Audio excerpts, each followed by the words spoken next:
Hi, thanks for joining us. My name's Ben, and I'm going to be your host. I was born and raised in the Northwest Ohio area, and that's the place I still call home today. Things are maybe just a little simpler here, like the way that everyone waves at each other, just because it's an act of kindness. Hunting and shooting is not just a hobby or something that some guys do. It's part of our culture, it's part of our families, it's part of who we are. We are inviting you to join us on our outdoor adventures. You will see us make mistakes, execute perfect plans, and create lifelong memories with great people. We believe that preparation is a key for success, and we also believe that you are never finished learning. God has blessed us with a passion and love for nature, and we give Him all of the glory.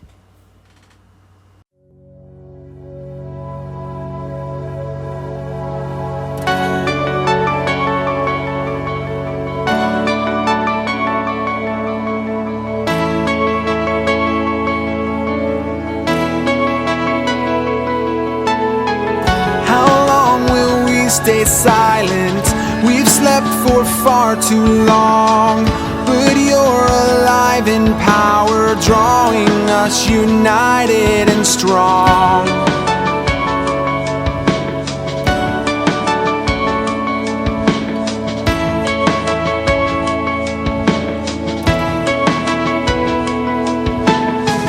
How long will we stay frozen? Our hearts are dry and cold. We know that you are stronger than the trial and the stronghold. Awaken our hearts, awaken our soul. Let's talk about the off season. Yeah, that's right, the off season.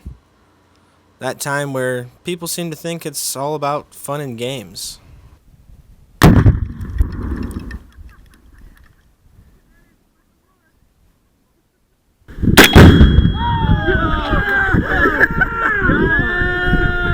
Okay, so maybe we do have our fair share of fun.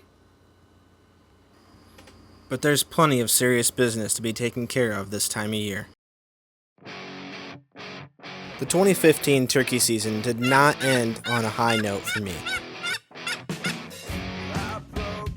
The bitter taste of defeat fuels me more than ever and makes me anxious for the upcoming seasons to redeem myself and take everything one step further to put myself in the best position possible. You may notice this episode we call Genesis. The reason we chose this name is because Genesis is the beginning. This time of year, a lot of people think about the off-season. Well, this time of year to us is the time to build our foundation for success for the upcoming year. Unless you're relying on luck, this is when you put the time in to build the foundation for the success that you will see later on in the year. And that brings us to our 3 biggest tips for success. Number 1, scouting. Whether you're talking whitetails, geese, dove, anything that you're hunting, scouting will put you in the best position to be successful when the season comes. We're fortunate to live in a time where we have a lot of technology at our disposal to help us scout throughout the season. We've been really successful using minerals from spring to summer and mock scrapes from summer to fall to get the most out of our trail cameras. Here's a quick tip to help you get the most out of your trail cameras. Avoid facing your trail cameras either east or west. The solar interference will cause you to get a lot of empty videos or pictures. In fact, I place all of our cameras as far north as possible because that's the direction of least solar interference for our location in the world. We're still waiting on Moultrie to figure out a way to magically tell us where all the birds are going to be. But until then, we have to put time in behind the wheel, drive around, and find the birds and find what they're doing and where they want to go. Once you successfully locate the birds, the next hurdle is getting permission to hunt the property where the birds want to be. All of the knowledge that we receive during scouting is awesome. but the difference between knowledge and wisdom is understanding how to apply it. Learn and understand everything that you can about the specific species that you're after. This will help you apply everything that you learn during scouting. Tip number 2, practice. Practice and then practice. When you look at professional athletes around the world, NFL players, basketball players, race car drivers, these are the elite of the elite, the top, the best in the world. And what are they doing every single day? Trying to get better. They're trying to just take that next step, just to get a little bit sharper than they were the day before. So practice. As hunters, we have a responsibility to make the most ethical, cleanest kill possible. The last thing that we want to do is place a poor shot on our prey and injure or wound an animal and cause it to suffer. So it's important to put in enough practice time so that you comfortably exceed the point where you can confidently place a shot time after time. There are no shortage of philosophies on how to practice, but I try to make sure I put myself in every imaginable situation, such as temperature, wind direction, shooting angle, to make sure that I'm comfortable in any scenario that might come up. Shooting may be the most obvious form of practice, but there are other tools in our toolbox that we need to sharpen. This year, we were really fortunate to meet Gene, owner of Running with Retrievers. There you go. He's been working my dog Broca through his gun dog program for only a few short weeks, but the progress is noticeable by the day. Having a trained retriever is just another sharp tool that we can put in our box.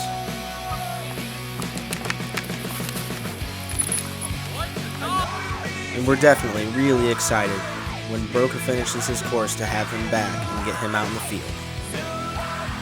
Running with Retrievers not only offers gun dog training, but they also offer basic obedience courses for all dogs and advanced next level retriever courses for dogs that you want to take to the next level. Their friendly and knowledgeable staff would be more than happy to answer any questions. For more information, please give them a call. And when it's time to go, it's time to go. Very good dog. Attaboy. Attaboy. Good dog. Gotcha. Always fun. Always exciting. Tip number 3, strategy. This sort of ties in with our first tip, which is scouting. But strategy varies depending on what game you're pursuing. Let's start with waterfall. You can see from certain angles that this blind has a glare or a sheen to it.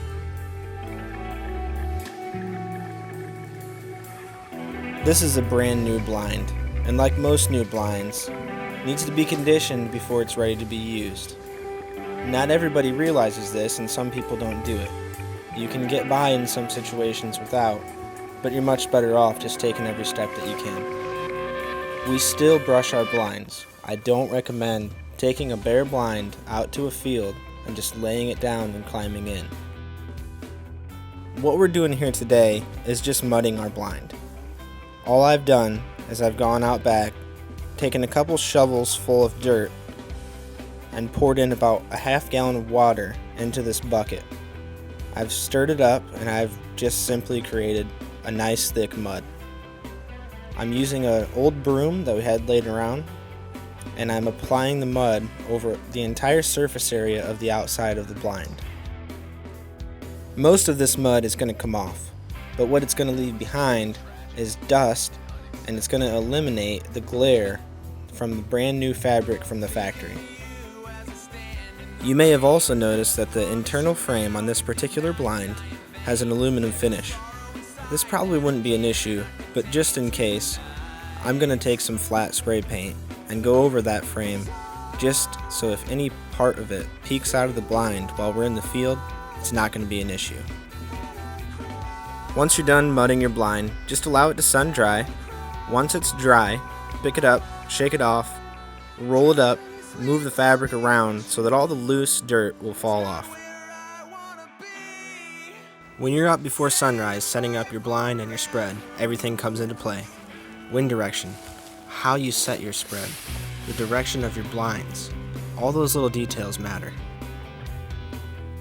Rather than using one specific template to set up our blinds and decoys, I like to come in and watch the birds that we're going to hunt the day before.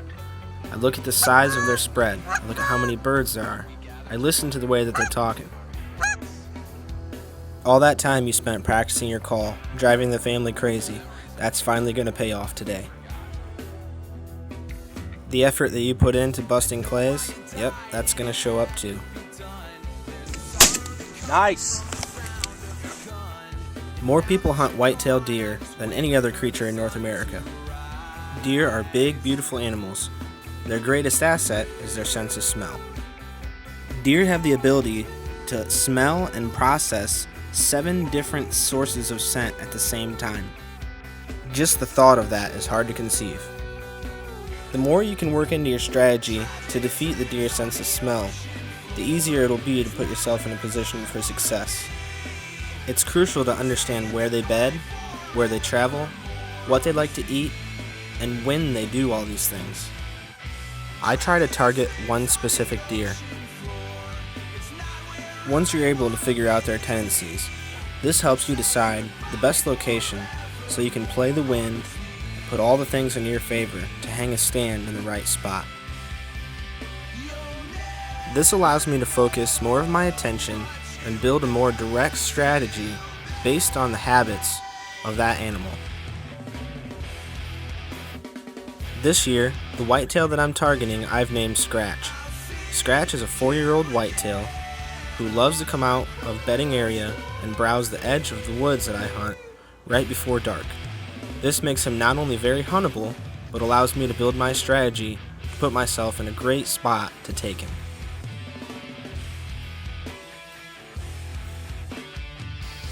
All of these things that we're either doing or we have done between the periods of open seasons are not only enjoyable, but they're very challenging. Yet still, it's something that we have a lot of fun doing. Watching a whitetail grow from a yearling to a 5-year-old mature buck is probably one of the most rewarding and fascinating things to see in nature.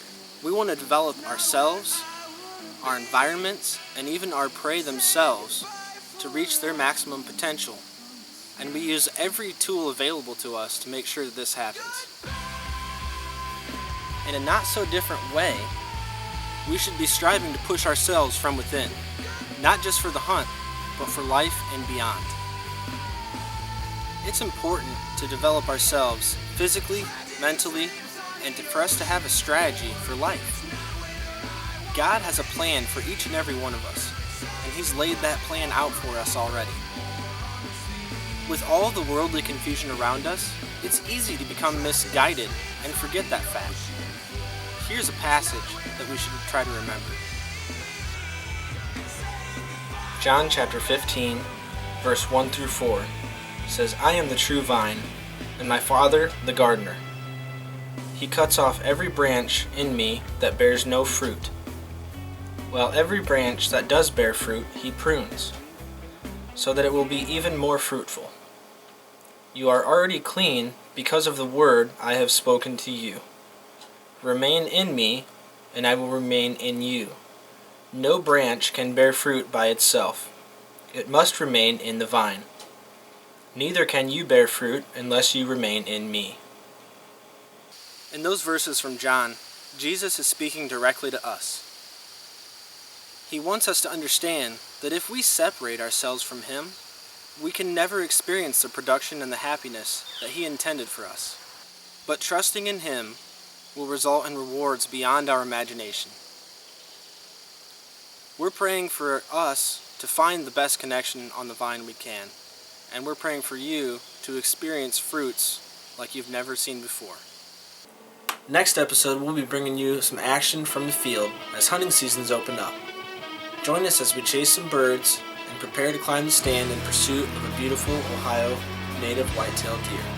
We hope you enjoyed this episode, and maybe you learned something that can help you in the field or in your walk of life. Please don't forget to subscribe, and thanks for watching Committed.